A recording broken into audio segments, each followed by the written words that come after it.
that statue inauguration that took place, in continuation to that, actually the special talk was supposed to take place on the same day, but because of issue with respect to the date, we actually postponed it, and today we are present here to have the special lecture by Sri Shatabdhani Ganeshji. So, before we start formally, I request our students to start with the invocation sound. Ayushi and Shrestha. Ayushi and Shrestha.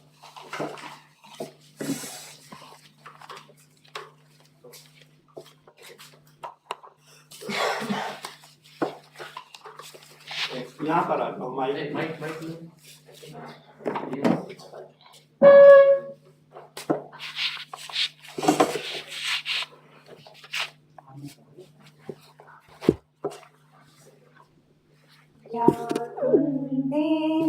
Tushar हार धवला या शुभ्र वस्त्रावृता या वीणा वरदण्ड मंडितकरा या श्वेत पद्मासना या ब्रह्माच्युत शंकर प्रभृतिभिर्देवैः सदा वन्दिता सा मां पातु सरस्वती भगवती निःशेषजाड्यापहा शुक्लां ब्रह्म विचार सार परमा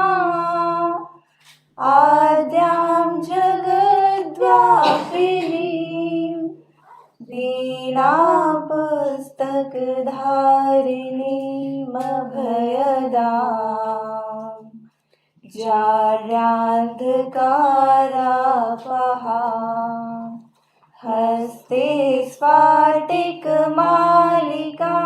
विदधती पद्मासने संस्थिता वन्दे तां परमेश्वरीं भगवतीं बुद्धिप्रदां शारदाम्।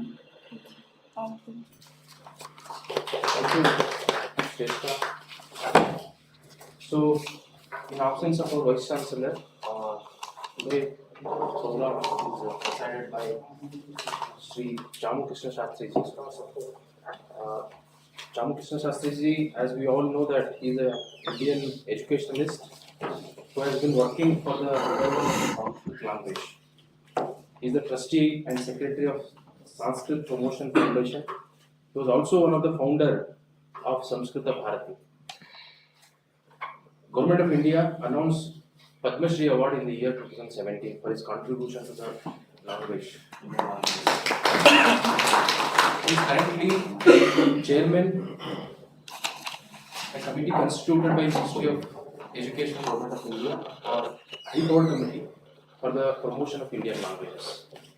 I welcome you, sir, on behalf of Vikas, JNU, and all of us. We have with us today Sri Shatabdhani Ganeshji.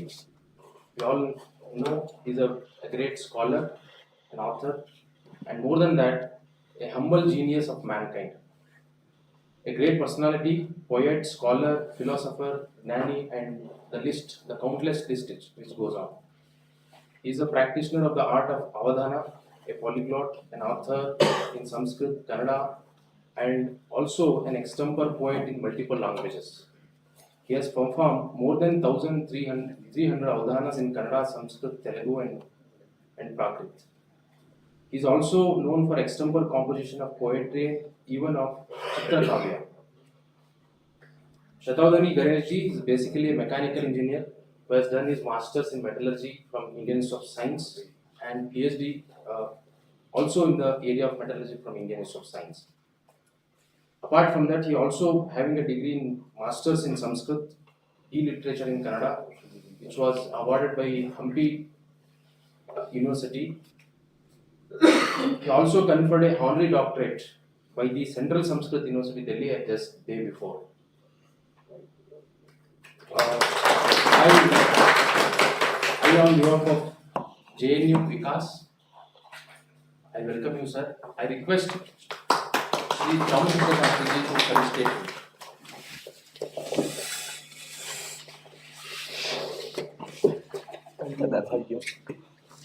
भाग्यस्य अनुवर्ति भाग्यम्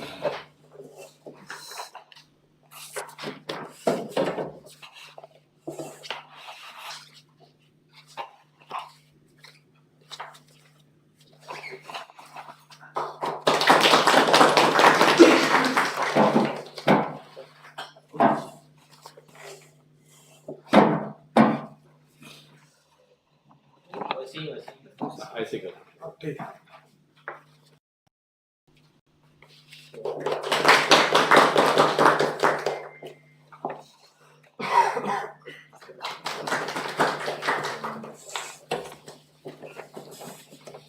I welcome all the deans, professors from different schools for joining with us for today's program. Now I request Sri Chamu Shastriji to address us.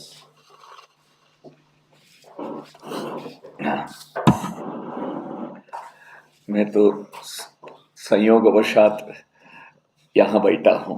मैं इनको सुनने के लिए आया था, वहाँ बैठ के सुनना था।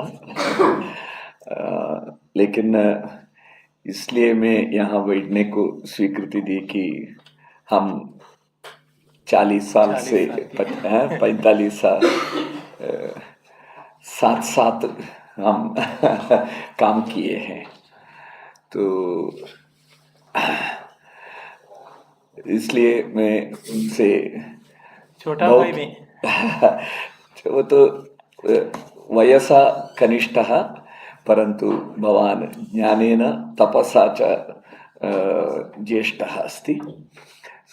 हमारे सभी संस्कृत आंदोलन के, संस्कृत भारती के कार्यकर्ताओं के लिए आप प्रेरणा मूल हैं और हम बहुत कुछ इनसे प्राप्त करते हैं। उनके बारे में इतना ही मैं बताता हूँ, वैसे तो सभी जानते ही हैं आपको। तो ये भी आप जानते होंगे, मूलतः उन्होंने पहले इंजीनियरिंग पढ़ा, इंजीनियरिंग कॉलेज में आप लेक्चरर थे, फिर उसके साथ साथ आप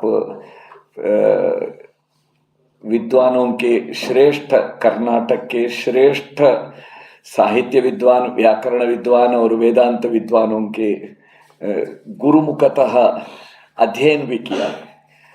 संस्कृत विद्यालय में रेगुलर जाके अध्ययन भी किया। Blend of both modern and ancient by studies and also by living.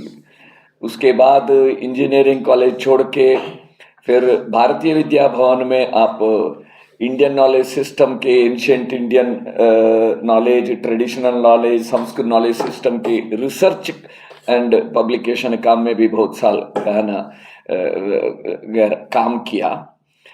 तो इस प्रकार इनका बहुत स्ट्रांग एकेडमिक फुटिंग, वो तो इंस्टीट्यूशनलाइज्ड काम में। उसके बाद तो अध्ययन करते हुए न केवल स्वयं पहले अष्टावधानी बने, बाद में शतावधानी बने, अपने जैसे, देखिए विद्वानों की परीक्षा उसमें होती है। आप कितने पहले भी अभी भी आप कितने शास्त्र पढ़े हैं उस वो महत्वपूर्ण है ही। और प्राचीन काल में तो बहुश्रुतत्व आप जानते हैं, एक ही व्यक्ति बहु चतुशास्त्र पंडितः शब्द आप जानते हैं, द्विशास्त्र पंडितः, त्रिशास्त्र पंडितः, चतुशास्त्र पंडितः, षट्शास्त्र पंडितः, सुवेदी, द्विवेदी, त्रिवेदी, चतुर्वेदी। वो केवल ये नहीं था, वंश पारंपर्य नाम नहीं था, अध्ययन से वो सब बिरुद प्राप्त करते थे। ये सब अच्छा है, वो तो एक मापदंड है। दूसरा मापदंड, अपने जैसे कितने विद्वानों को तैयार किए हैं, वो सबसे महत्वपूर्ण मापदंड है।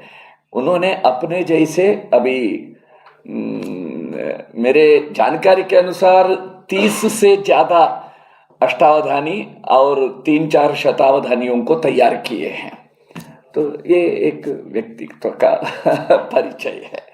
ठीक है, मैं सामने परिचय नहीं करना, सामने प्रशंसा नहीं करना, ऐसा उनका कहना है। मैं अभी इसलिए ये कहा, हमें बहुत लोगों को इससे प्रेरणा मिल सकती है, और युवाओं को विशेषतः युवाओं के सामने इस प्रकार का आदर्श होना चाहिए, प्रेरणा मूल होना चाहिए, इसलिए मैं इतना कहा। अब ये अपने आप विद्यारण्य संस्थान विकास संस्थान अपने आप एक बहुत बड़ा शुभारंभ है।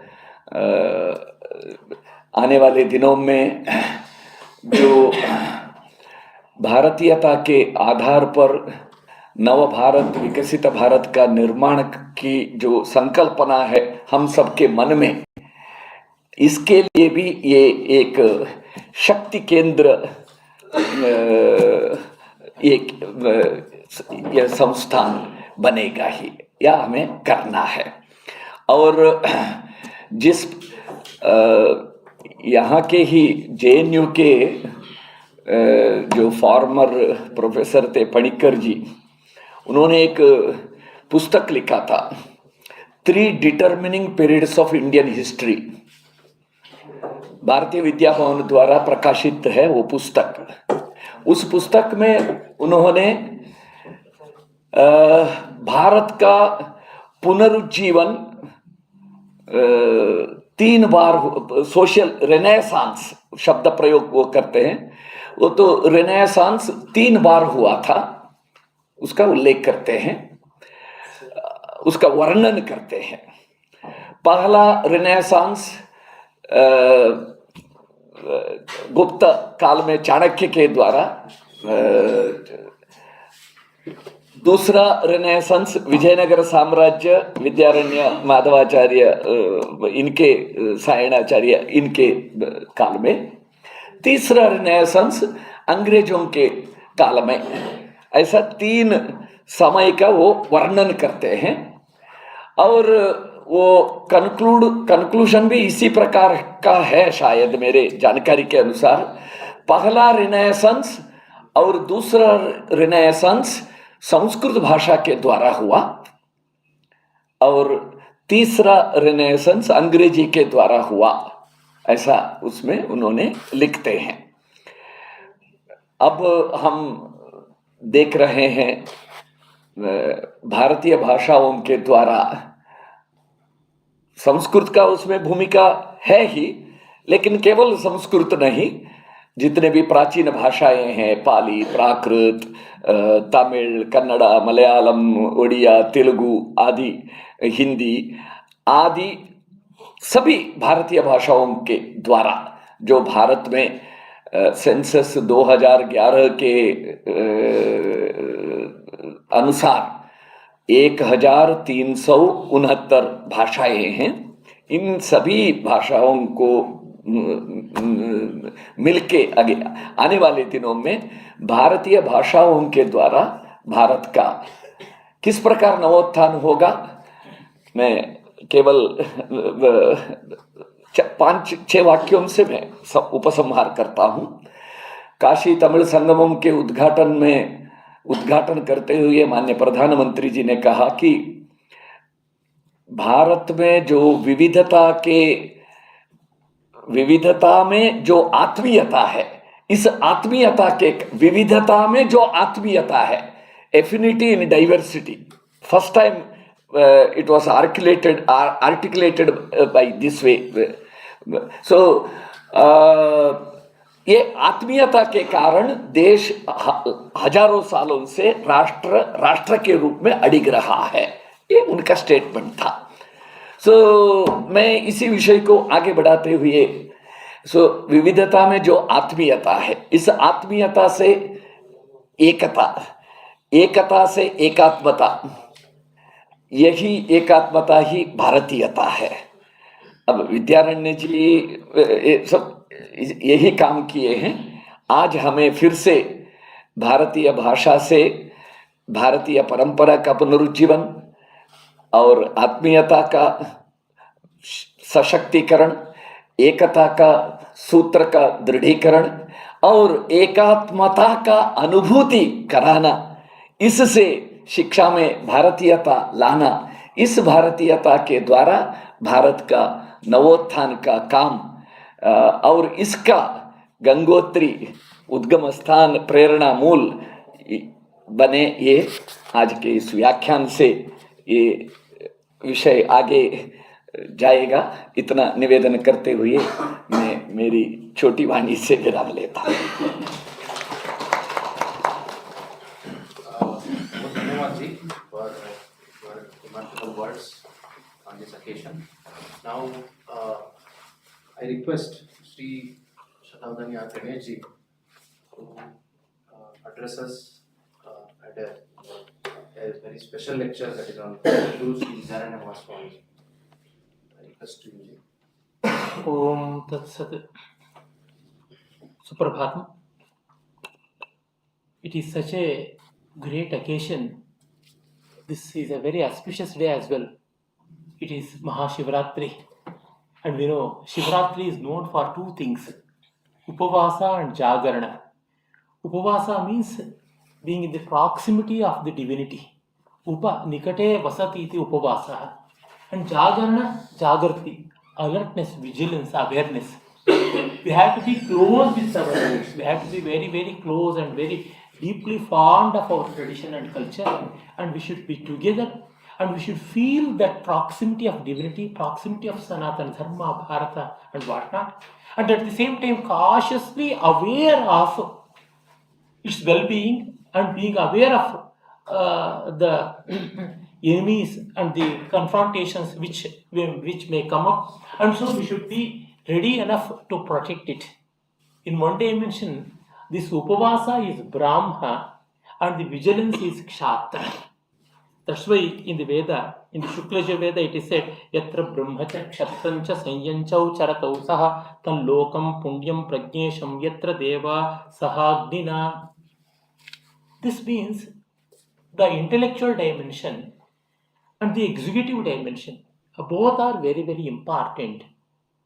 And fortunately, we have so many such luminaries in our tradition, as mentioned by my elder brother, Sri Shastriji. It's 45 years or 42 years, he's constantly encouraging me and many people like us. We know this Brahma Kshatra Samayoga that happened since the time of Bhagavan Shri Krishna. He mentioned about Panikarji, came Panikarji's work. Before Chanakya, it was Bhagavan Shri Krishna, who was the embodiment of, or who is the embodiment of Kshatra and Brahma, and later came this great noble soul Chanakya, and then Vidyaranya. Later, we have to search for such people. We have very clear evidence of their work and their personalities. Later, we don't have. Rather, we have scattered here and there. We have to consolidate. And this is an unbroken tradition. And hence, I am so much grateful to this institution and also to Honorable Vice Chancellor and to all of you for giving me an opportunity to share some of my, not my thoughts, some of the thoughts which are prevalent in our tradition and also which are consolidated by our scholars. So many people have done research on Vidyaranya, and it is my fortune that I could gather some of them and add some of my small inputs there and bring about a book monograph on Vidyaranya before 25 years, and now its English translation will also appear. First I wrote in Kannada. And for this great opportunity, I am much beholden to this university, vice chancellors, and all the people who have gathered here, and also to Sharma ji and other people who have made it possible, and not to mention the good officers of Dr. Sangamesh ji. And it's a pleasant surprise to me because Chamu Krishastri has presided over this function with with much of ado, I shall present few of things regarding Vidyaranya. Uh, I was really horripilated when I heard the news that the statue of Vidyaranya is going to be consecrated here. It's such a noble thing, highly laudable, because we should not forget our master. We know in our tradition, Kritagna, a grateful person, is one who has forgotten the past masters.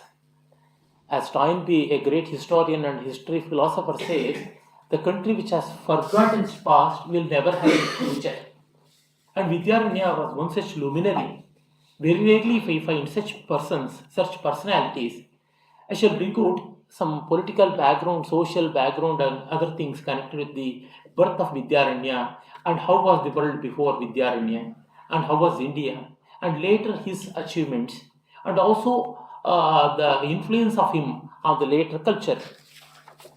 Vidyaranya supposed to have born in 12 on the very exact birth of date of birth, everything has been given, was born on 1295 or 1296 AD or common era, April 11th, Wednesday, Vaishaka Saptami. Vaishaka Panchami, Shuddha Vaishaka Saptami Panchami is supposed to be birthday of Shankaracharya. And 2 days after that, Vidyaranya was born, and he was born on Tishya Pushya Nakshatra. And he was born in a traditional family. I shall go to those details later. Means at the fag end of 13th century he was born. The last quarter of 13th century he was born. By that time, the dawn of Renaissance has started in Europe. We know in Europe they have a convention to say that the Renaissance dawned by the birth or death of Dante. Dante was born in 1265 and he saw his end in 1321. By that time, it means by the beginning of 14th century, this Renaissance, European Renaissance happened and so many luminaries came. By that time, we had so many crusades, so many jihads, and so many conflicts and constant power politics between the Roman emperors and the popes, like that it went on. And by the end of Dark Age, we know that Renaissance happened. In India also, such a Dark Age has happened before 3 centuries. By 8th century, we know Muhammad bin Qasim, he came to Sindh. And from then, it was in 10th century common era, we have Muhammad al-Ghazali invading, and then Ghori, and then the slave dynasty, like that. By 12th century common era, Delhi and the surroundings of Delhi, something like some 300 kilometers diameter of region around Delhi was conquered. And so all the temples and education centers, everything were brought to dust. We need not elaborate on that. All the people know here. And even in South India it happened. We come to know about those details because Malik Kafur, he invaded South India. It happened several times. First he invaded Devagiri and it was made as Daulatabad. In 1308 he invaded, and Ekashila Nagari or Warangal, what we call today, and that was invaded, and Pratap Deva was rooted out. That was in 1310. And then Dwarasamudra, the place in Karnataka known as Halebeedu now, it was ransacked and the temples were brought to dust. And then Madurai in 1311, and Tanjavur, Srirangam, and up to Rameshwaram it went on. Incidentally, my ancestors during those days, they ran away from Tamil Nadu, from Tanjavur to Karnataka for better prospects, because in that murky situation, nobody could save anything. And my ancestors long ago, before 600 years, they migrated from Tamil Nadu to Karnataka for greener pastures. And here, because of Vidyaranya and all his disciples, they could find some place. And it is all recorded in our community history. Why I am saying this? The whole of India was in a very turbulent situation.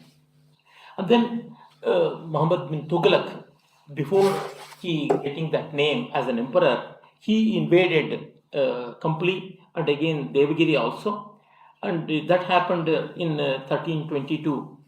And then his officers, they occupied Madurai, Tamil Nadu, and Madurai Sultanate, they went up to 1370-71. Only when Kampana, the second son of Bukkaraya, he invaded Madurai and he unleashed the people there, and all the difficulties were ended. Almost for 7 decades or 6 decades, the whole of South India was in turbulence. All the temples were destroyed and the education centers were ruined, and mass conversion happened.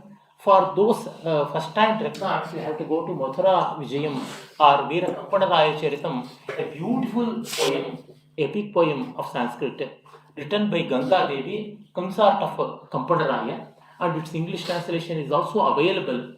By that work we will be doing. Unfortunately, the portion which deals with this invasion is not complete. Only few verses are available. Even those small few verses of number something like 15 or 20, they are good enough to provide sufficient evidence for the impact of invasion or the impact of cultural destruction that happened, political and cultural destruction. That was the situation. Temples were closed and all the art forms were destroyed. And she says, Ganga Devi says, I am not worried about the destruction of culture, but the invasion of some other culture which is bothering me. Even when the people who are reciting Vedas, when their throats are chopped off, I am not bothered. But when the pet parrots are reciting Persian and forgetting Sanskrit and Tamil, then I am much pained. That's how she says. Yes, it's a very painful situation. Unfortunately, that Holocaust of Sanatana Dharma has not been properly projected by us. Well, during this situation, Vidyaranya emerged. And he hailed from Karnataka. There are so many debates and so many diverging opinions, but most of them have been settled.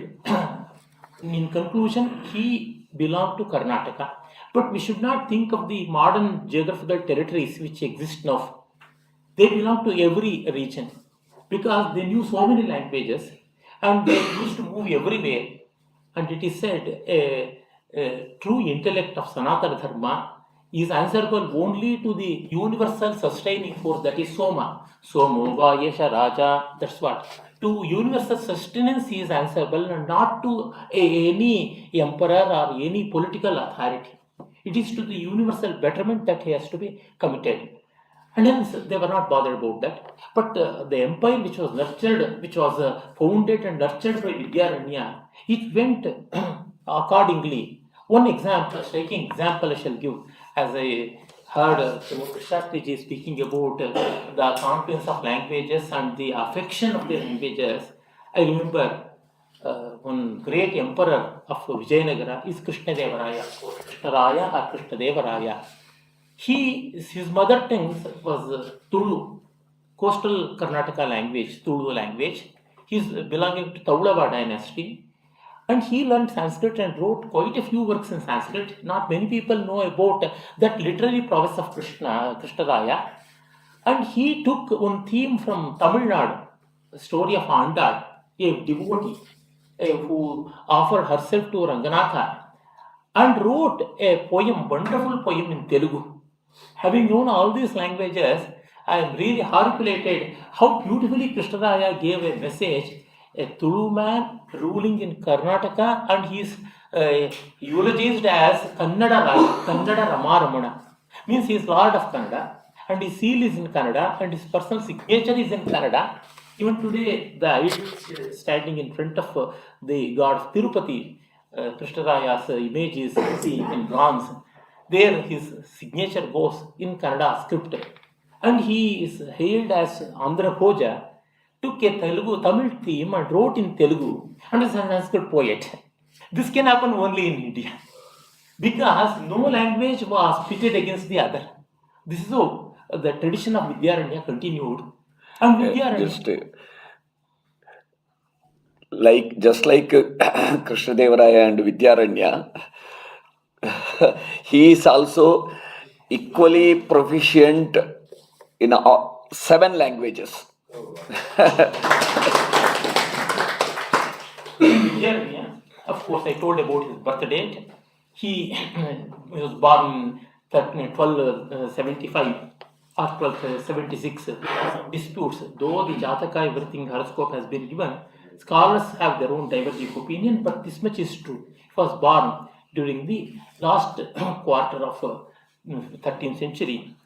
And his father, all these details have been given by his own self in Parashara Madhviya, one of the major works which he wrote. He wrote on so many Shastras, in so many ways he contributed and enriched the Indian literature, not just in one subject, not just in one Shastra, in so many Shastras. He was Shat Shastra Parangata, and he knew so many other art forms also. He knew all the Vedas, all the Vedangas, and all the 14 or 18 Vidyasthanas, and he was a musician. People from Karnataka and Karnataka music know, they know that Purushadasa is Karnataka Sangeeta Pitamaha, but Vidyaranya is Karnataka Sangeeta Prapitamaha. Because the modern South Indian or Indian music, it rests on the system of melas. Before Vidyaranya, it was Grama Paddhati. Grama Paddhati existed since the time of Matanga, Sharngadeva and others. It was a quantum leap. From Vidyaranya onwards, it changed to Veda Paddhati, and this Veda Paddhati was perfected by his descendant by name Venkatamaki. Venkatamaki is from the same lineage of Vidyaranya, and incidentally, Kanchi Paramacharya, Chandrasekharendra Saraswati, he is from the same lineage of Vidyaranya. And Venkatamaki's Chaturdandi Prakashika, that became the bedrock of modern Indian classical music, and that system was adopted by Bhatkande, and the 10 thoughts were formulated like that. So, contribution of Vidyaranya to music is very big, unimaginable. And because of this system of 72 Medas, Indian music became a perfect science. Any raga, any melody, any tune of any part of world at any time belonging to any space can be accommodated and can be arranged in the frame of Melakarta system. So no raga, no tune is new in that sense to our music system. While other systems of the world, while other music systems of the world, they may take newer things as newer discovery, but for us, it is already established and only we have to revisit. It's only researching and not for searching. This way, Vidyaranya's contribution is manifolded. Unfortunately, his work on music, Sangeeta Sara, is not available now. Only fragments are available, that too they are quoted by Govinda Dikshita, father of Venkatamaki, again from the lineage of Vidyaranya.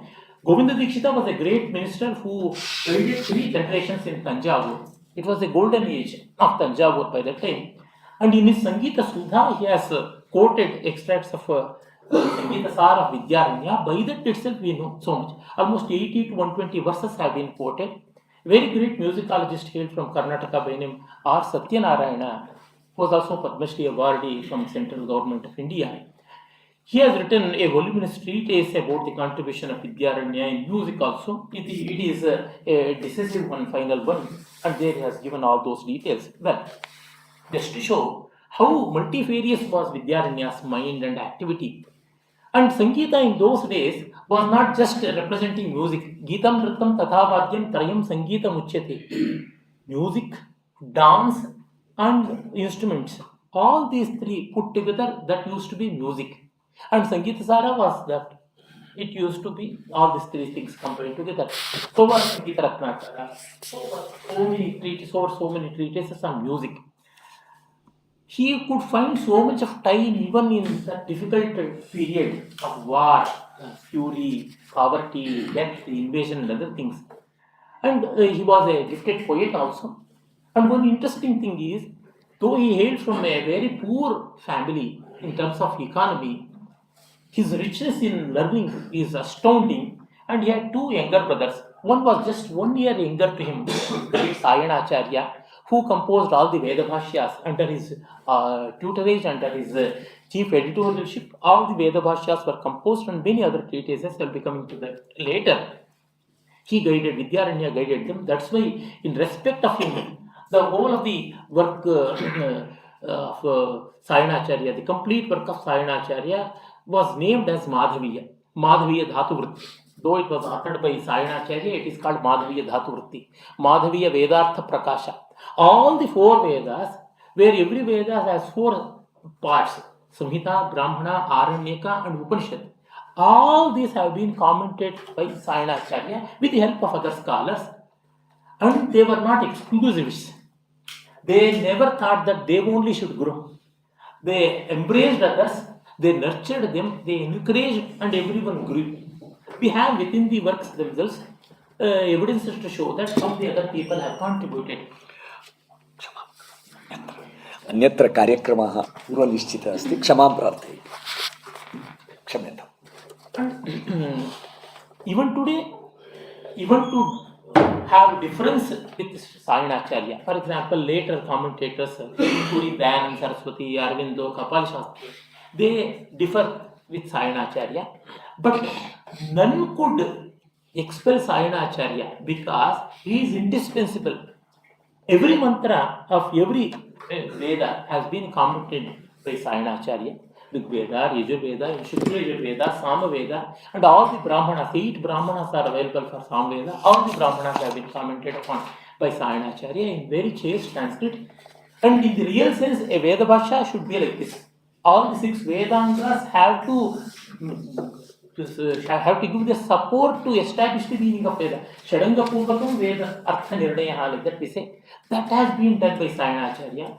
And with all humility, I am saying, but with confidence, having read every writing of Sayanacharya and Vidyaranya, I am saying this. Not just for this lecture I have come prepared. Having read all the works of Vidyaranya and Sayanacharya, whatever available, one work of Sayanacharya was not available in print. Now I am editing that work on aesthetics. Within 2-3 months it will be completed. I am making the index of it, my friend. Why I am saying this?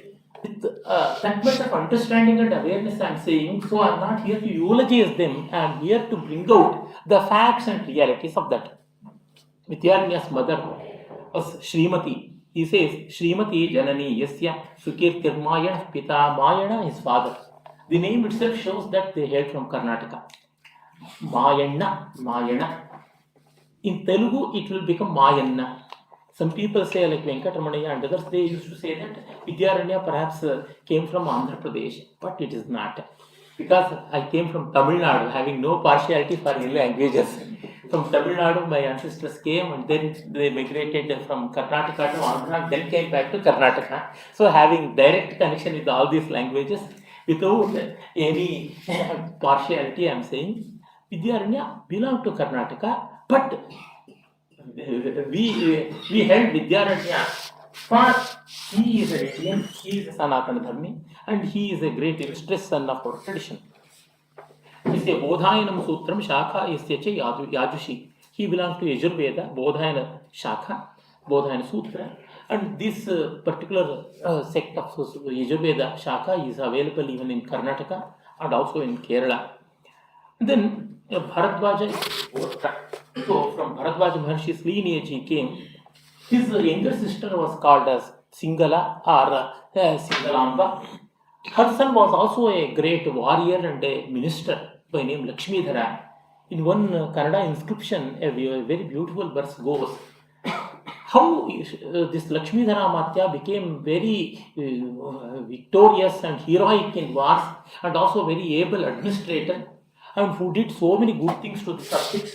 For that the inscription says, when he was a child, when he was a baby, being fed by breast milk of mother, during that time itself, while feeding him with the breast milk, to his ear, his mother Singale used to pour this nectar. Kerayam kattisu, bhaviyam samisu, devagaram mammadisu, ajjarul selki danataram bidisu, mitral gimbugai. You construct tanks, you construct lakes, you erect, you plant trees, and then you erect temples and do service to people and be of some help to needy and distressed. Such were the meritorious words which are told by his mother, and they were whispered in his ears, and that made him grow like that. That's how the inscriptional verse says. Means how a child has to be nurtured and how a baby, an infant, has to be brought up. All these things would be suggested by that verse. So, Vidyaranya, though hailed from a poor family, material poverty was very much, the richness of culture and commitment was great. And he was a Kulaguru, means a family, a Purohita. I don't want to use the word priest because priest is not equivalent of Purohita. Purohita is a guide, is a mentor, and not in any way connected with priestcraft. And his father, his brother, everyone were associated with the Sangama family. Sangama was a chieftain.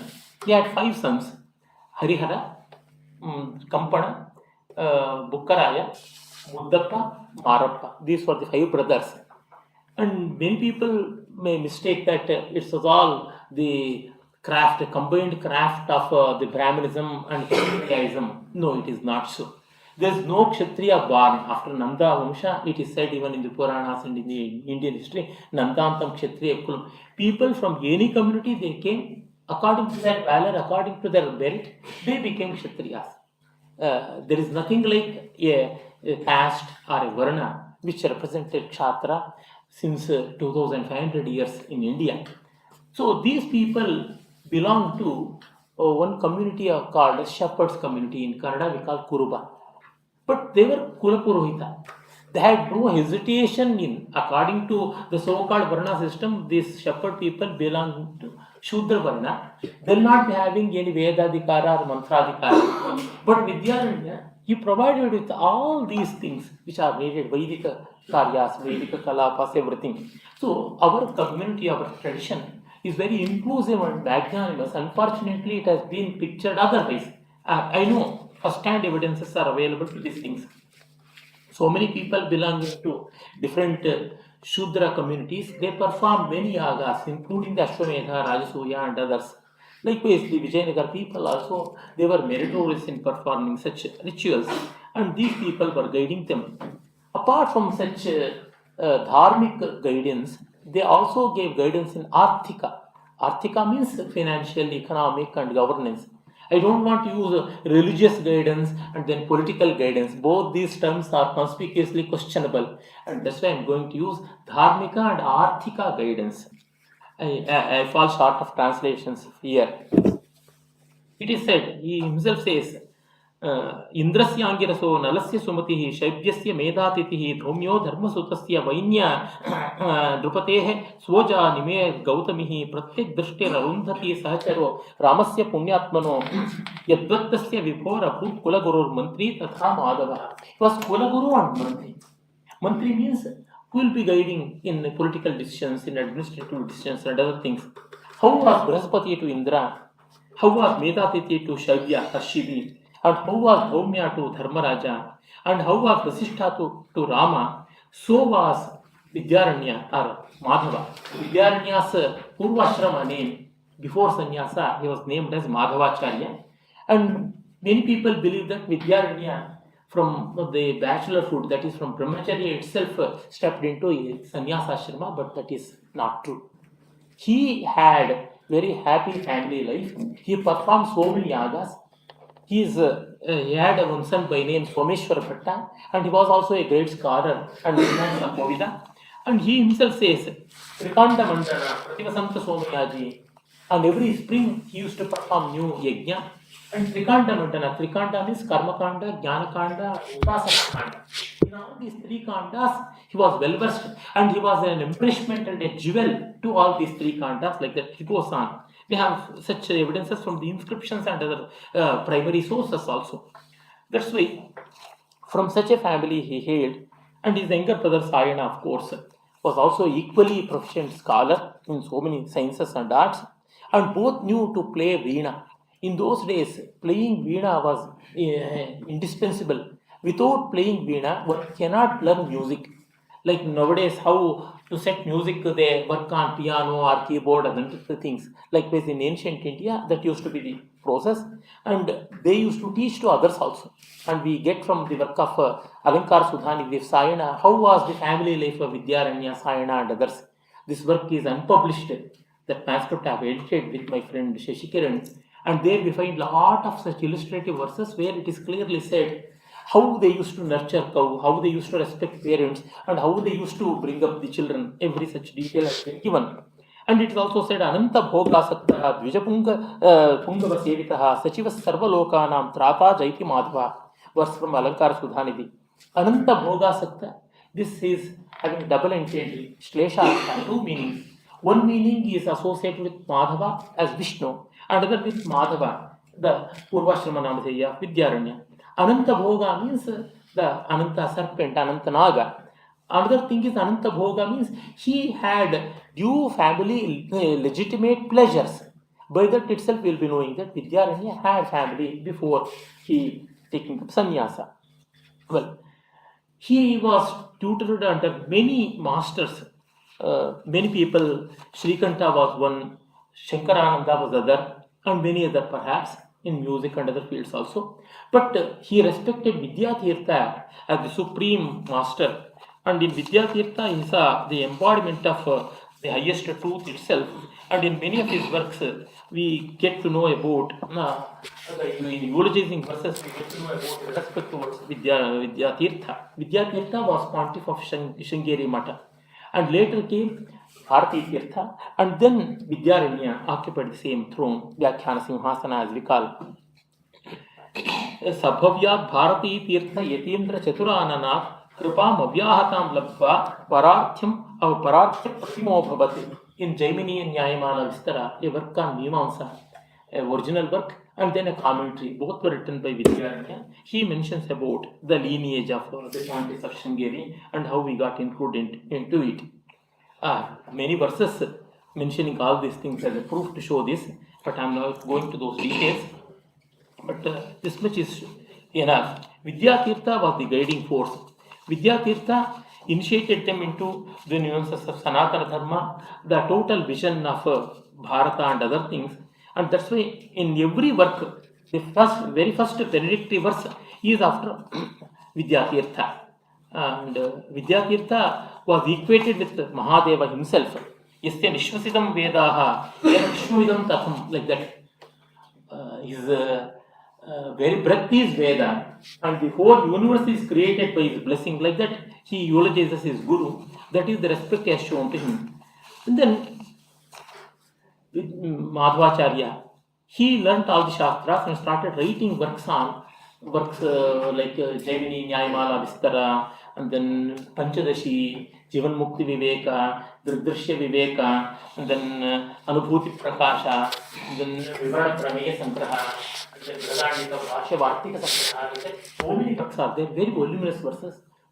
Some are abridged versions of the past masters. For example, was authored by Sureshwaracharya, who hailed from Mahishmati or Maheshwar on the banks of the sacred river Narmada. But it is almost 10,000 verses, very big, very voluminous, and he condensed that into 5,000 verses. Like that, he started doing such literary surveys apart from independent writing. He wrote one work by name Jivan Mukti Viveka, very, very valuable and interesting one. And there, for the first time in the tradition of Sanatana Dharma, he declares that women have equal rights for sannyasa. I don't have time to go through all those details, but this much I can say. He clearly says, Asmin Shatyage Striyopi Adhikriyante, Vikshuki Ityarena Trinam Api Prag Vivahadya Vaidhavya Durthvam Va Sannyasa Sanyasedhikarosti Tidarshitam Tena Bhikshacharyam Mokshashastra Shravanam Ekanta Atmadhyanam Cha Tabhi Kartavyam Tridandadikam Cha Dharyam. So women have every right for Kartanya. If any woman is questioned by any other traditionalist, so-called traditionalist, then Vidyaranya will be answering for them. Wearing kashaya, having tridanda, having mundana, everything is prescribed for women also. Means he was so magnanimous and open-minded, and this is the real spirit of Sanatana Dharma.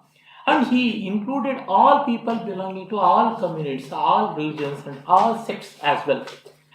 And that's why in the founding of Vijayanagar, we know the helping hand being given by every person of every community. All the vertical and horizontal cross sections of the society, they all joined together. And even from various panths, as we call, various sects, I don't want to use again the term religion, the Shaivas, the Vaishnavas, the Jainas, everybody joined. One example shall tell you. When Bukkaraya was ruling, it is after 1352, there was a dispute between Sri Vaishnavas and Jains. They were having physical fights also, apart from the verbal one. and Jains were hurt. Then Bukraya summoned in the guidance of Vidyaranya. He was still Madhavacharya.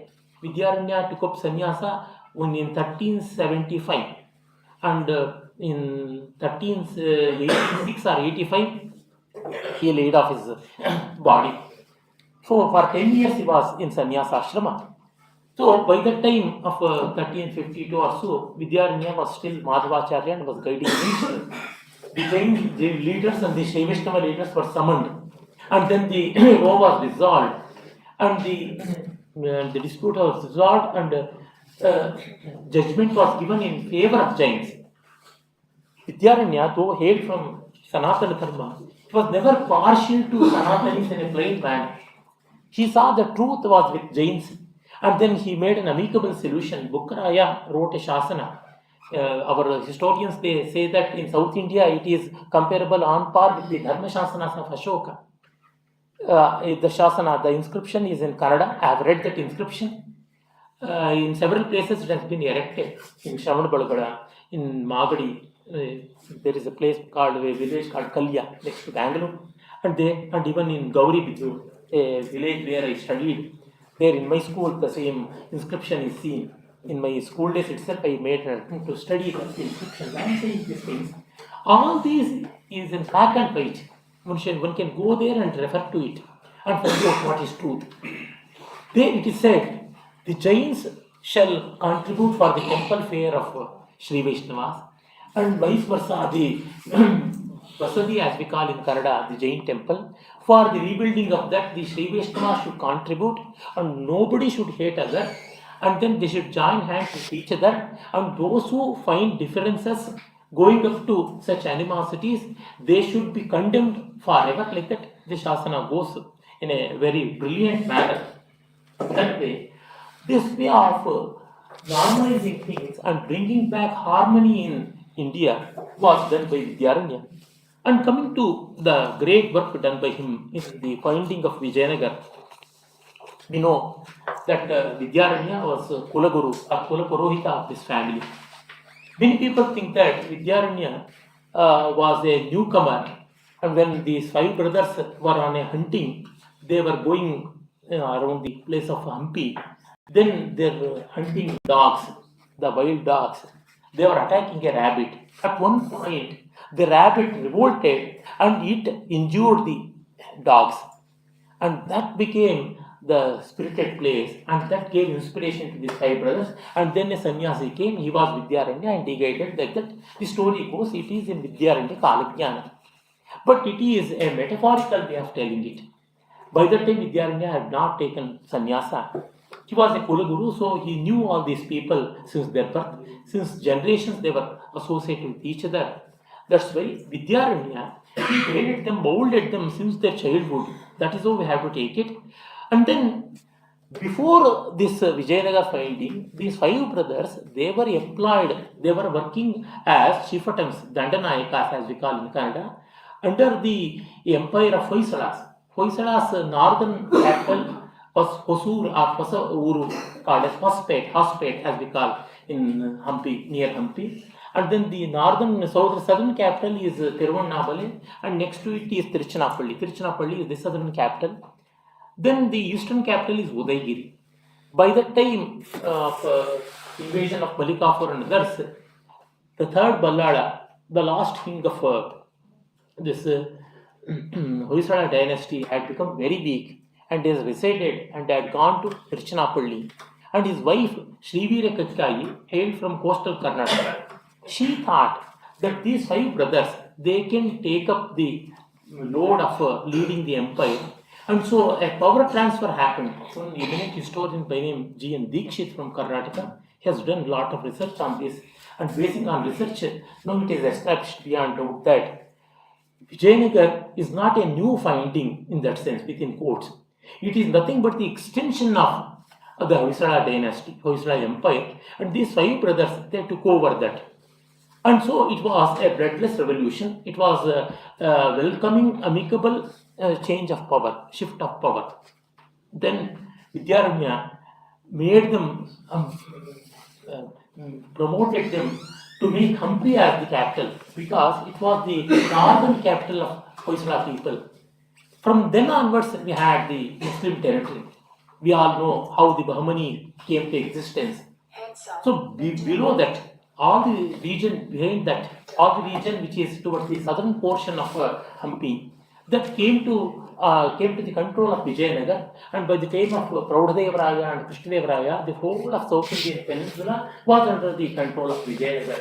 So Sanatana Dharma and the Indian traditions were established in that manner. Vidyaranya was a great guiding light there. He not only guided them with words, he was also a great warrior. And even his younger brother, Sayanarya Samonasti Ahaveshu Haveshu Cha, like that, the verses go in Alankara Sudhanidhi.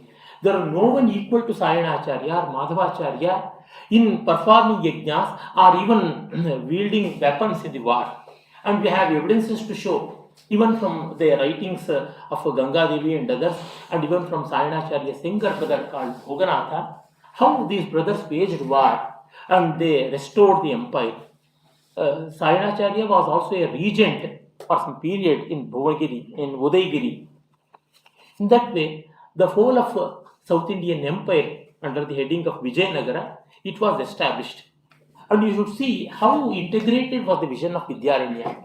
The emblem of the empire was Varaha. Varaha came to forefront after the Gupta period. Varaha first became the emblem of Guptas, the imperial Gupta, starting from Shri Gupta, Ghatotkacha Gupta, Chandragupta, Samudragupta, Chandragupta Vikramaditya, Kumar Gupta, Skanda Gupta, and many people like that up to Buddhagupta. And then even the Chalukyas, the Kalyan Chalukyas, and before that Badam Chalukyas, all the people had Varaha as the emblem, the wild boar. And wild boar, according to our Puranas and even in the Vedas, it is said that it resurrected the whole earth. Bhuvaraha as we call. So resurrection of India and resurrection of Sanatana Dharma happened. So Yajnavaraha, and that became the emblem. And that is the symbol of Vishnu, of course. Vishnu took up the form of wild boar, Varaha Avtara. But the seal was in the name of Virupaksha, the residing deity of Vijayanagara. Means Shiva and Keshava, the two predominant deities which have been influencing Sanatana Dharma, both were taken as one. That could be done because Vidyaranya was an Advaiti. And Advaiti has no enmity with anyone. We know from the Paramaguru of Shankaracharya, Gaudapadacharya saying, Dvaitino hi viruddhyante, tairayamna viruddhyate. Only the dualists, they have conflicts with others. But we, the non-dualists, to say roughly, Advaitins, we find no other translation for these things. We have to use three words. Tairayamna viruddhyate, avirodham nibodhata. We are not confronting. We don't confront with anyone. While commenting upon this Mandukya Karika shloka, Shankar Bhagavad says, how an Advaiti can have enmity or animosity with others? If my hands here, if my feet here, can I beat it? Can I cut it? No, it is not possible. Likewise, a true Advaiti will take the whole universe as his own self. Because we know Nehana Anasti Kinchana, Aham Brahmasmi, Tattvamasi, and other things. And Vidyaranya was of the same spirit. And that's why the national emblem was Varaha and the national seal was Virupaksha. And interestingly, Vijayanagara was ruled by Virupaksha's name, by the name of Virupaksha, not by any king. And that's why the territory of Vijayanagara was never under the control of any king. It was Dharma Samprajya, as we have Kashi. And Kashi is Avimukta Kshetra, their Kotwa is our Kalbhairava. And the Maharaja is Kashi Vishwanatha. And so no king can rule Kashi. And that's why Kashi Naresha is on the other banks on the southern bank of Ganga. On the western bank of Ganga, it is Vishwanatha. It is Vishwanatha's Kashi, Avimukta Kshetra. He will never leave that place. And that's why in our Puranas, Harishchandra came to Kashi to earn money to pay back the debts of Vishwamitra. Because that region never belonged to Vishwamitra. That never belonged to any human being. It is only belonging to the deity, to the Supreme Mahadeva. So was Vijayanagar. One great Kannada scholar and researcher by name M. Chidananda Murthy has done wonderful research on these aspects, and one can refer to his invincible works. So this is how he established the Vijayanagara Empire, and that's why it is clearly said in the inscriptions, Vidyanagaram Nirmamendraha. Nirmamendraha means a person without detachment, a yogi, a sannyasi. He built Vijayanagara. Vidyaranya Yatindra Nirmita Pura Sri Chakravarti Nirmaha. Virupaksha Vasantotsava Champu, a contemporary work of Ahobela, it says that Vidyaranya, he built it. And the people were so grateful to Vidyaranya when the Virupaksha temple cart festival, Rathotsava as we call, it used to go on. Along with the deity, Vidyaranya used to be placed in the chariot and that used to be pulled. And the poet gives a complete description of that. Unfortunately, this work is not yet translated to English. Its Kannada translation is available. My esteemed elderly friend, Professor K.S. Kannan, has done a critical edition of that, Virupaksha Vasantotsava Champu. And then Harihara Rapate Sarvabhaumatvadayi, the 5 brothers of Sangama dynasty. Among them, eldest is Harihara, or Hakka as we call in a nickname fashion. He is called Hakka, and his younger brother, of course, is Bukka. These 2 brothers were very important. Of course, the other 3 brothers were also supporting. Have all the details, how which brother used to rule which place and how they used to support all those things. I am not going to those details. I am not going to digress them.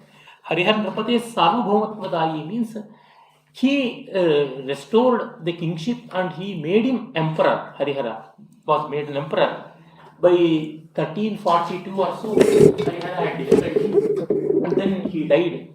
And later Bukkaraya occupied the throne. As before Harihara's death, the second brother Kampana died, and his son Sangama II was ruling from Andhra Pradesh, and there Sayana was the regent because the Sangama too was too young. Then Vidyaranya, he toured all over North India. During the time of Harihara, the faggot of Harihara's administration, Vidyaranya found some peaceful time and he made a tour, Tirtha Yatra. Then he found out what is the adverse situation in North India, and he invited so many scholars and so many pandits and artists and craftsmen, everyone from North India. We have evidences also in inscriptions and other works, for example, in Alankara Subhanidhi itself. Because from various nooks and corners of India, these scholars were invited, and because of their goodwill, such mammoth projects like Vedabhashya and others could be materialized. Bhoganatha, the younger brother of Vidyaranya, writes about those things. And then Vidyaranya, he was so bold and so objective.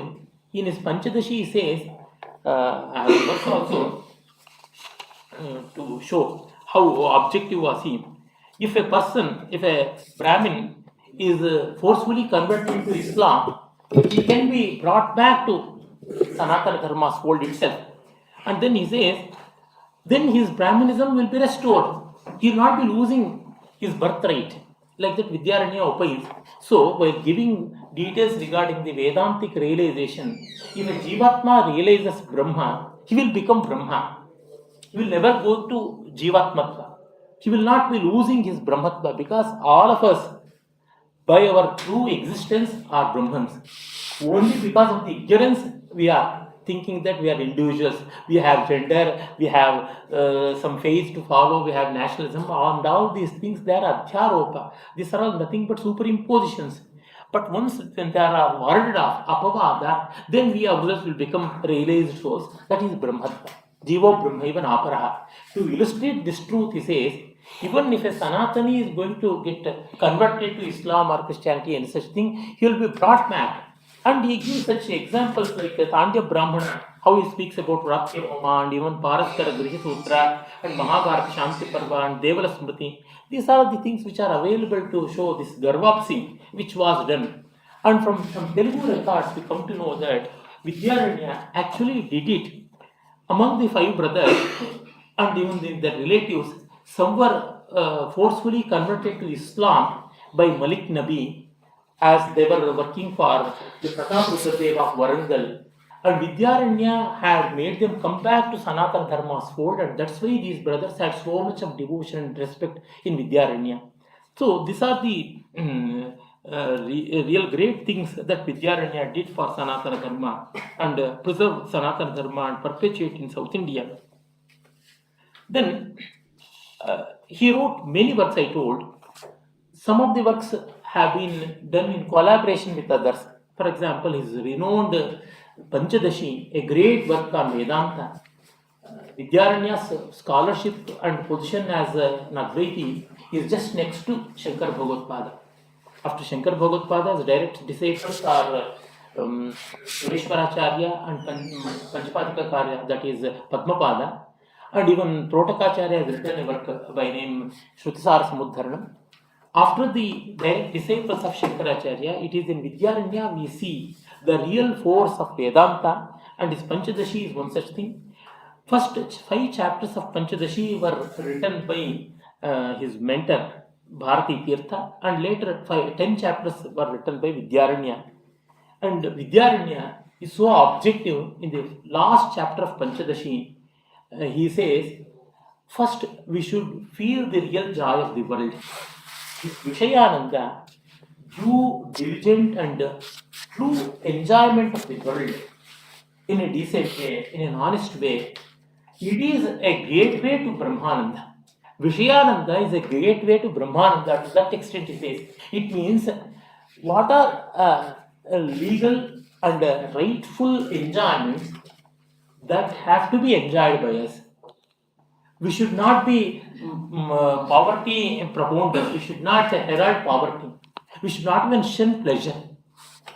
Decent pleasure, what we call dharma viruddha kama in the words of Bhagavad Gita, in the words of Krishna, dharma viruddho kameshu, dharma viruddho bhuteshu kamosmi bharatarshava. That dharma viruddha kama was propounded by Krishna and perpetuated by Vidyaranya. But we should not stop there itself.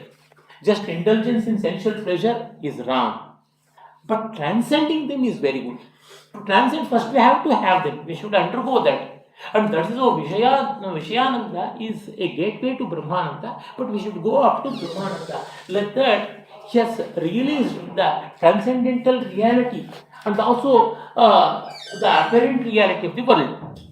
And his work, Jaiviniya Nyayamala, and a commentary that is of his own commentary, he brought back the tradition of original work and commentary being written by the same author. Kautilya says about that. And Vidyaranya later perpetuates, later brings back to it, and people like Abhay Dikshita, they continued it.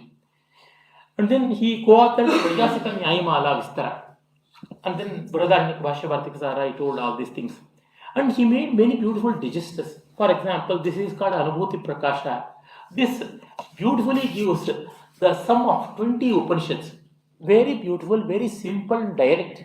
In simple Anushtuk verses, 20 Upanishads have been comprehensively dealt with.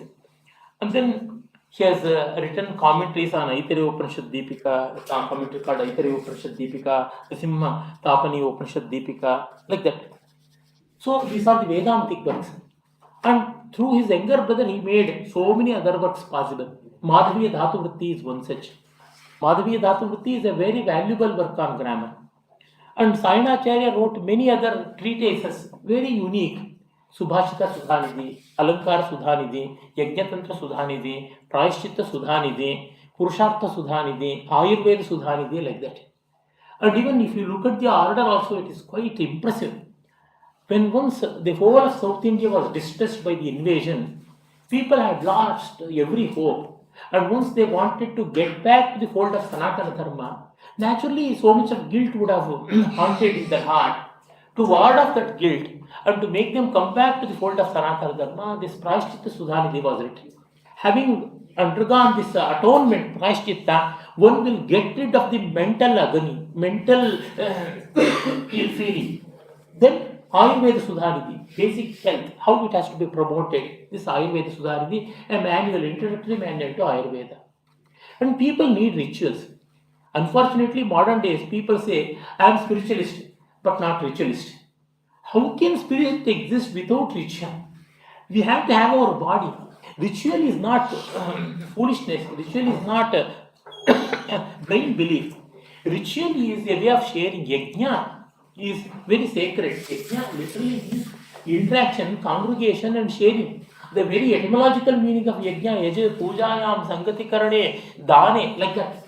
Sharing of wealth, that is what yajna is. And interaction, that is yajna. Respectful sharing is yajna. And this is in Yajna Tantra Sudhanidhi. He brought out that. And then we need the four-folded value systems, Purusharthas. Unfortunately, every word of our tradition has been misrepresented badly. Purusha is not a representation of man or male, manhood or male gender. Purusha is Atma.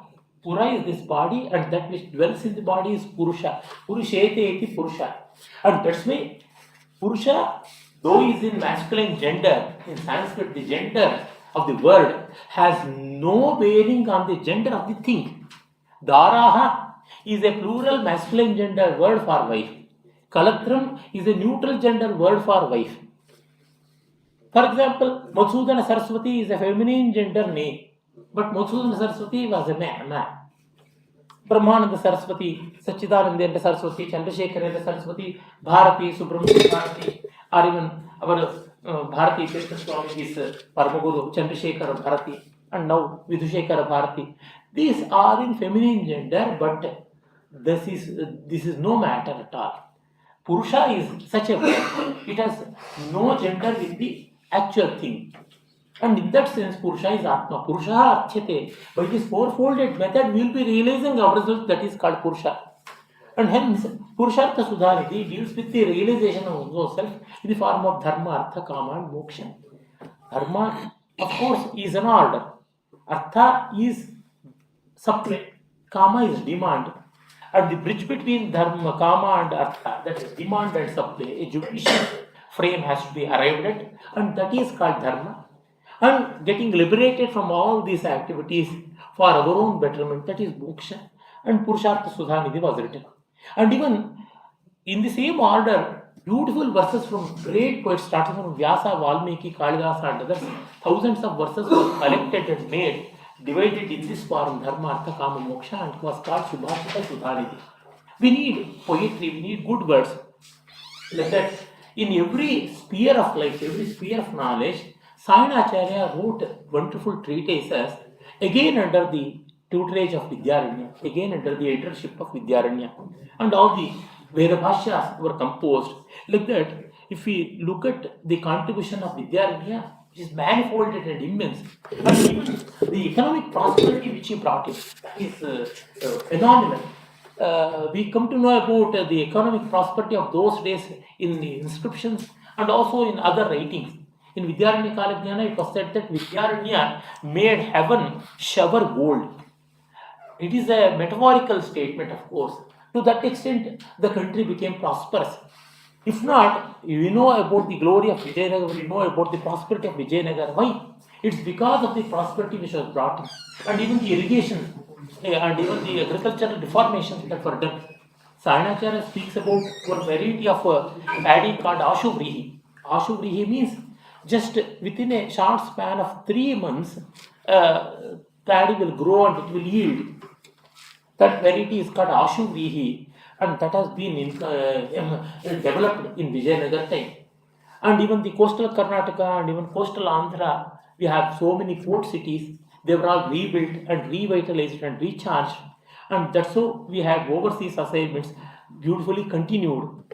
Like that, if you go to the annals of Vijayanagar, even in the period of Raudadevaraya and the Krishnadevaraya, we see the zenith of Vijayanagar. And even the religious harmony was of very high order. Even then, in the time of Vidyaranya, many polemics, many people with polemics, they were all doing a lot of work.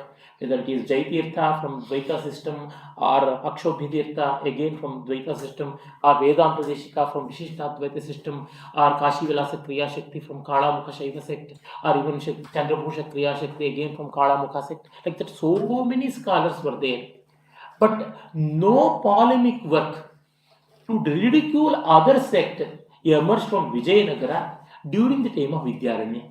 Only in the fag end of Vijayanagar period, that in the time of Krishnadevaraya, people like Vyasatirtha started writing polemics from Vijayanagar. Till then, no such thing. Samanvaya used to be the thing. And that's why Vidyaranya made his younger brother's son His name was also Madhavacharya. Write a complete holistic treatise on all the systems of Indian philosophy, Sarva Darshana Sangraha, comprising of 16 darshanas. So many darshanas, starting from Charvaka. Even today, if you want any reliable information on Charvaka, we have to go to Sarvadarshana Sangraha. Because the germs of Brihaspati Sutra are available only there. No work, independent work apart from Jairash Bhatta's Tattvopa plus Simha, no work on Charvaka is available only in this. A part of it is available in Shabdarshana Samuchaya of Haribhadra Suri, but it's very short. But in Sarvadarshan Sangraha, we get to know about this. Starting from Charvaka up to Shankara Advaita, so all 16 systems of various schools of philosophy were presented in a very transparent manner. No ridiculing.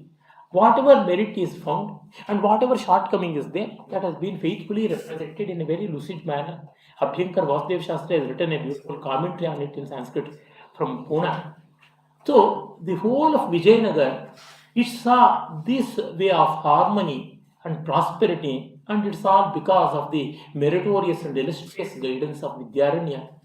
And in one word, Vidyaranya literally represents wild forest of learning.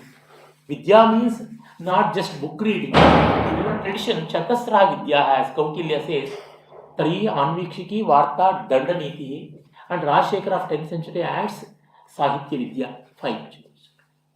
The religious or belief systems, 3.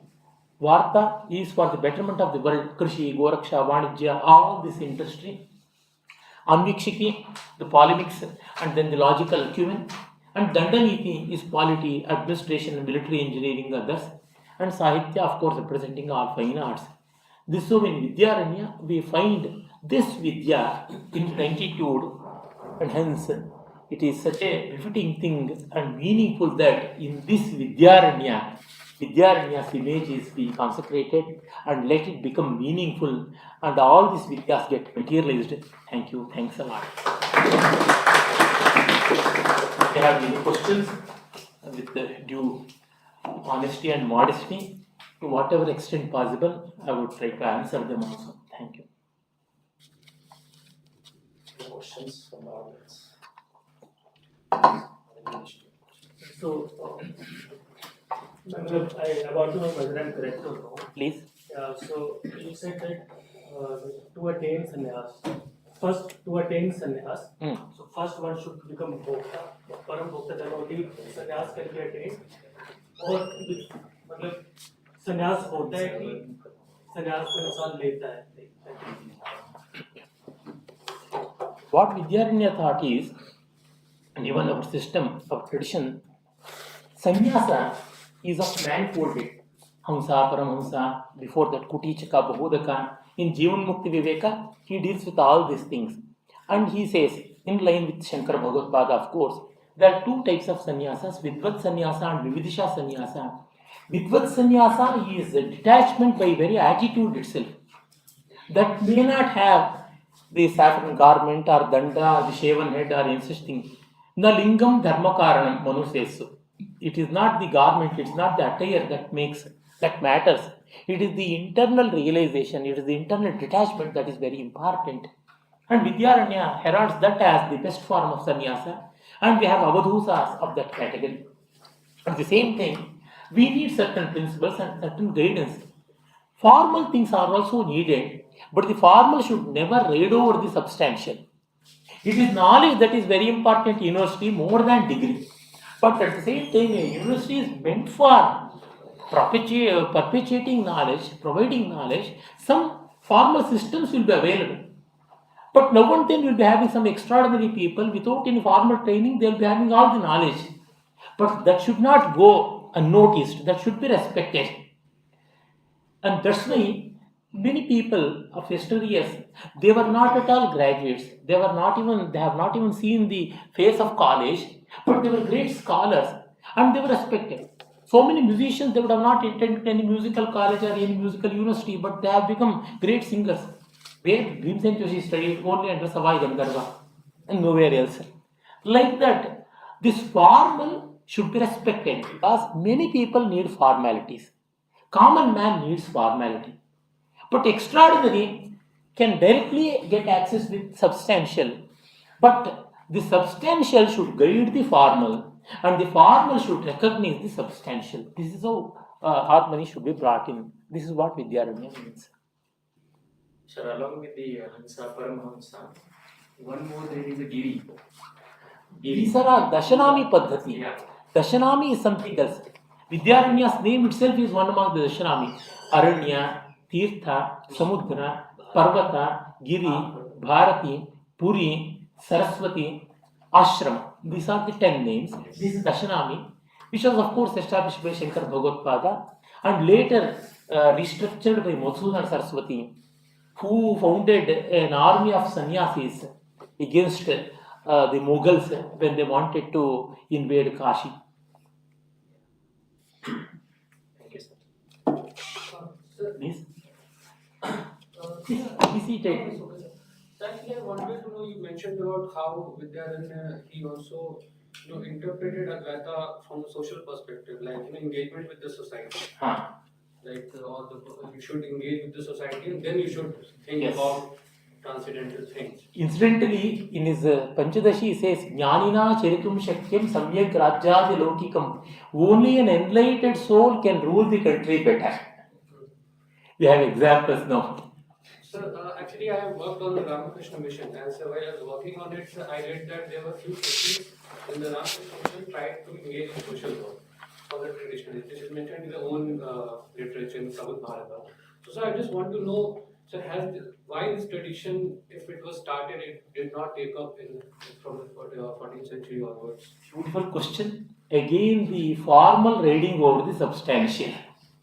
This is always having Swarupa, that is substantial, and Rupa is formal. When Swarupa is being sidelined by Rupa, this will happen. But fortunately, Vivekananda Swami, he never compromised with the so-called Sanatanis, and he took up Seva also. And that's why, if at all we have to attribute the motivation of one spiritual personality to the renaissance of modern India, it is to Vivekananda Swami. Of course, we have Ramakrishna also support behind there. The blessings of Ramakrishna Paramahamsa is always there. But Vivekananda took the spirit of Sanatana Dharma in the right sense. And that's why the whole nation, it responded. No part of India, no language of India has not been influenced by Vivekananda and his teachings. Even today, his impact is lasting. It's because of that spirit. It's because of his adherence to substantiality. And Vidyaranya likewise adhered. And in his Parashara Madhaviya, a great work, a great commentary on Parashara Smriti, in our tradition it is said, Krutetu Manava Prokta, Tretayam Shankalikto, Dwapare Yagnivalkascha Kalau Parashara Smritaha. In the age of Kruta Yuga, Manusmriti used to be a valid Smriti. In the age of Treta Yuga, it was the Smriti written by the two brothers Shankha and Likhita. And in Dwapara, it became the treatise of Yagnavalkya. And in Kali Yuga, it is Parashara. To that Parashara Smriti, he wrote commentary. And he says in the introduction itself, as Manusmriti has been commented by many other people, so also Yagnavalkya Smriti. Manusmriti has 9 commentaries. Yagnavalkya Smriti has several commentaries. One commentary was written by Sureshwaracharya, the first pontiff of Sringeri, Vishwarupa commentary. So I'm not going to write any new commentary to them. I'm going to write a commentary to Parashara Smriti, which is not yet commented upon by anyone. And Parashara Smriti has so many reformations. In Parashara Smriti, we see widow remarriage, and then divorce, and then remarriage of women after divorce. All these things are available in Parashara Smriti. Nashte, Mrate, Pravrajite, like that verse goes. When the husband is no more, or if he goes to, takes to sannyasa, or if he is condemned by the ruler that he is a traitor and if he is thrown out of the country, or if he is suffering from a malady which cannot be cured, and if he is impotent, Panchat Swapatsu Narinam Patiranyo Vidiyate. In these 5 conditions, a woman can get the divorce and go to some other marriage system like that. So this Parashara Smriti is much open-minded. As per the times, they used to change. Our Dharma Shastras are not still waters. They are rivers which are flowing with fresh water. And that's why such concepts of Parashara Smriti were attractive, it seems. Vidyaranya has commented upon that. And he wrote a large appendix also to that, and that is called Vyavahara Madhavi. In Parashara Smriti, we don't have an elaborate discussion of Vyavahara. In every Dharma Shastra work, which will having 4 parts. One is Achara, the second one is Vyavahara, the third one is Danda, and the fourth one is Prayashchitta. Kandatraya or Padachatushtaya. If we are true to ourselves, then that is Achara. Being true to ourselves, being true to our religious spirits, our Sanatana Dharmic spirits, which are not accountable on the material level. That is Achara, being true to oneself. If we go wrong there, we have to incur Prayashchitta, atonement. And if we are going wrong with interaction with others in worldly activities, that is Vyavahara. Vyavahara means worldly activity. If we go wrong, then we will be punished. Danda is punishment being given by king or other authority. Prayashchitta will be given by a Sanatana Dharmic authority or by one's own authority. We will undergo Prayashchitta. So these 4 aspects are there. Here in Parashara Smriti, the Achara and the Danda aspects were not covered completely. Only schematic representative verses were available. And that's why he took the trouble of writing an independent treatise based on all the earlier Dharma Shastras. And there you can know how magnanimous was Vidyaranya. He has given special property rights to women and also tax reformation and temple wealth contribution to the welfare of the society. So many such remarkable revolutionary thoughts are in Vidyaranya. That's why it is so unfortunate that even today we don't have a very comprehensive and authoritative work on the complete contribution Vidyaranya. I have not yet come across in any Indian language one or at least several volumes. It needs several volumes. That was the magnanimity of his personality. That was the multifarious activity of Vidyaranya. Such has not been done. I request in the August gathering of all of you, this center may take up that task of, that laudable task of coming out with an decisive, conclusive work on Vidyaranya, so that it will be of inspiration and also information to the rest of the people. Thank you. And also these works are not prescribed in any curriculum, Yes. Sanskrit curriculum. Sir, one question with respect to history. Sir, what is, if you have come across work of Cynthia Talbot, specifically Work of work of Cynthia Talbot, it is one of the essential readings while studying Vijayanagar Empire out here in Delhi or almost all the places. She has been extremely critical of even Vidyaranya's teachings also in Vijayanagar Empire. She has Who is that author? almost equated the Islamic influence on Vijay. Sir, how come Who she is that author? Cynthia Talbot, Professor Cynthia Talbot. I have not come across. Yes, sir. My strength is mainly with the first-hand sources, Yes, sir. because we should always rely on the primary sources, Yes, sir. not on the secondary, because interpretation may go anyway. Yes. Primary sources we should be confident. In no other work of Vidyaranya, magnanimity is marred. If at all it is going to be marred, it will be corrected later immediately by the other authorities. And also we should see what was the world when his activity was going on. Not just for the case of Vidyaranya, to any such thing. If one activity is going on in India in one time, how was the rest of the world? For example, during the time of Guptas, it is said that we had so much of development, so much of enrichment and other things. Some historians may say here and there we have some folly, some shortcoming, something like that.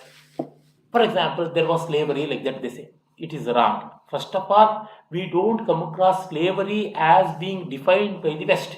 The Western concept of slavery is mainly constructed by the blacks who were conquered, who were brutally taken from South Africa, and then they were planted in America, and how brutally they were used and abused, all that we know. And even in ancient Rome, how it was, and ancient Greece, how it was. In ancient Greece and Rome, it was far better, but not in North America, especially with the blacks. In ancient Rome, ancient Greece, and especially in ancient Rome, the slaves used to teach students, and they used to write treatises, and they became rulers also, they became senators also. We have many such evidences we have. But unfortunately, this term has been completely influenced by the 18th, 19th century American slavery. And that's why in India also, Dasa is not slave in the literal sense. In our Dharma Shastras, the nature of Dasa and how it has to be managed is entirely different. If I am saying the words will be wrongly used, wrongly translated, let it be. But during the time of Guptas, how was Europe? In Europe, women were burnt as witches, naming a dog and hanging it as we have a proverb like that. So the rest of the world, how was it during that time? That has to be seen. Unfortunately, we are mismanaging things. Mahamopadhyaya, Bharatratna P.V. Kane in his history of Dharmashastra says, comparing the tenets of Buddhism with the practices of Hinduism, it is wrong. You want to compare the tenets of Buddhism and Sanatana Dharma, you compare. Or the practice of Buddhism and practice of Sanatana Dharma, compare. Don't compare oranges and grapes. Compare grapes with grapes. Likewise, this is how we have to see. But I don't know, such authors, have they cared to look into such features? If so, please give some information. I'll be highly obliged.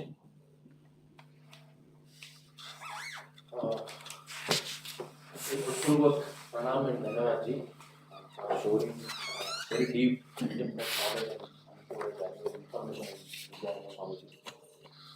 Really an encyclopedia of Sanatana Dharma in true sense if you see it.